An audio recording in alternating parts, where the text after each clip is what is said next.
आप देख रहे हैं नेशन लाइव, हर पल आपके साथ। संपूर्णानंद स्टेडियम में प्रधानमंत्री नरेंद्र मोदी की ओर से लोकार्पित हुए विकास कार्यों को देखने खुद खेल राज्य मंत्री स्टेडियम पहुंचे। स्टेडियम में वर्चुअल तरीके से पीएम मोदी के हाथों से लोकार्पित हुई परियोजनाओं में हुए कार्यों को देखकर खेल मंत्री भड़क उठे।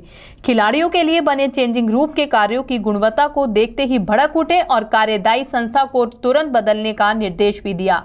इस पूरे निरीक्षण के लिए खेल मंत्री ने एक एक कार्यों को ध्यान से देखकर गुणवत्ता भी जांची। निरीक्षण के दौरान खेल मंत्री ने कहा कि अगर जल्द से जल्द गुणवत्ता नहीं सुधारी गई तो जांच कर इनके ऊपर कार्रवाई भी की जाएगी। और ताकि तो बेहतर से बेहतर होना चाहिए, क्योंकि सबकी खूबसूरती पूरी बिल्डिंग की खूबसूरती है। देख लीजिए यहाँ वही किसको दुरुस्त करा, तो लोकार्पण किया तो तुम बाद में करोगे। हाँ, लोकार्पण होने के बाद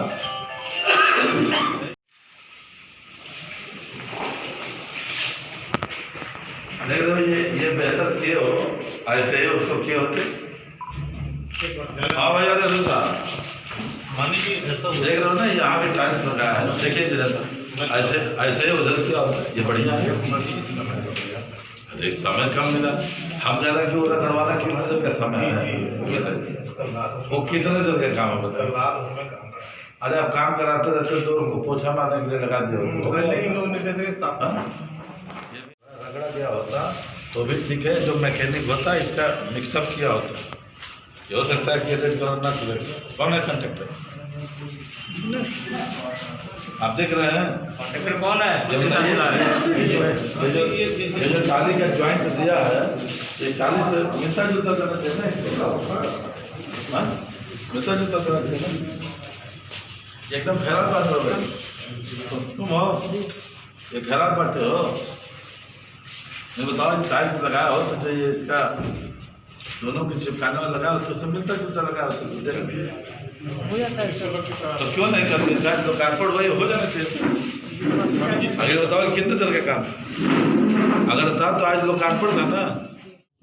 हाँ बिल्कुल, देखिए उपचुनाव के नतीजे हैं और 7 सीटों पे चुनाव हुआ है और सातों की सातों सीटें भारतीय जनता पार्टी जीतेगी, क्योंकि 7 सीटों में 6 सीट भारतीय जनता पार्टी की थी और 1 सीट मल्हनी समाजवादी पार्टी के पास थी। मल्हनी खुद ही में चुनाव प्रभारी था और लगातार हम लोगों ने काम किया। उस काम के आधार पर मैं कह रहा हूँ कि मल्हनी भी, इसलिए कि मोदी जी और योगी जी ने इतना विकास कार्य किया है कि केंद्र सरकार और राज्य सरकार की एक एक योजनाओं से सीधे जनता प्रभावित है।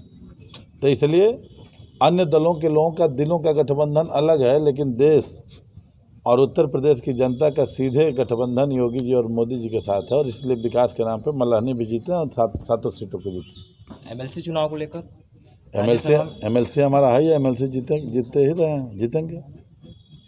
कोई रणनीति वगैरह? हमेशा भारतीय जनता पार्टी तो चुनाव को लेकर के और हर तरीके के चुनाव को लेकर लगातार रणनीति बनाती रहती है, चुनाव हो या ना हो। लेकिन भारतीय जनता पार्टी का एक ऐसा संगठन है जो उत्तर प्रदेश हिंदुस्तान नहीं दुनिया का सबसे बड़ा संगठन है आज के डेट में, और भारतीय जनता पार्टी के कार्यकर्ता होने पे हम सबको गर्व होता है।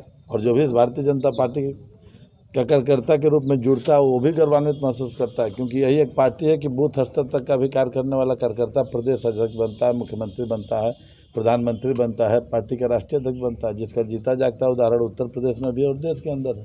सर, इसी स्टेडियम में आपने एक जिमखाना की शुरुआत की थी, लेकिन कोरोना काल की वजह से वो बंद हो चुका था, लेकिन फिर भी वो अभी तक चालू नहीं हुआ। ये बताइए कि कोरोना काल की महामारी के दौर में उत्तर प्रदेश हिंदुस्तान नहीं पूरी दुनिया उसके आकंठ में, और भारत सरकार के गाइडलाइन के अनुसार उत्तर प्रदेश की गाइडलाइन जारी होती है, और जहाँ पे पूरे देश और प्रदेश के अंदर इस तरीके की गतिविधियों पर जहाँ पे जिम कर रहे हैं, और बार बार गाइडलाइन में यही फोकस है कि सोशल डिस्टेंस का ध्यान रखते हैं। और खेल में अगर जिम है तो 10 तरीके के खिलाड़ी आएंगे जो प्रैक्टिस करेंगे, एक दूसरे का पसीना एक दूसरे का वो होगा।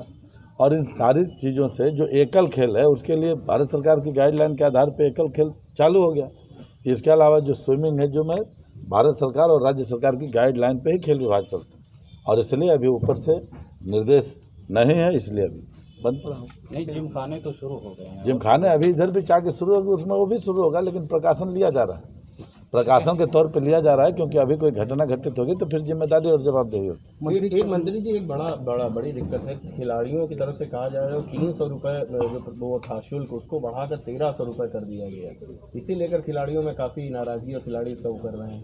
नहीं, देखिए बहुत सी ऐसी चीज़ें थी जैसे जो नियमों में निहित है, तो जो है ये पहले से ही चला रहा था, लेकिन चूँकि जब हम लोग ये योगी जी की सरकार बनी, हम लोग खेल मंत्री के रूप में, तो स्टेडियम वगैरह क्या है कि तमाम तरीके के खिलाड़ी आते हैं। अक्सर ये देखने को मिलता था कि इसमें खिलाड़ी वगैरह ऐसे भी लोग आते हैं जैसे कोई बनारस में आया BHU में अपना इलाज कराने के लिए, कहीं होटल में रुका वो कुर्ता धोती पहन करके स्टेडियम में टहलने लगा।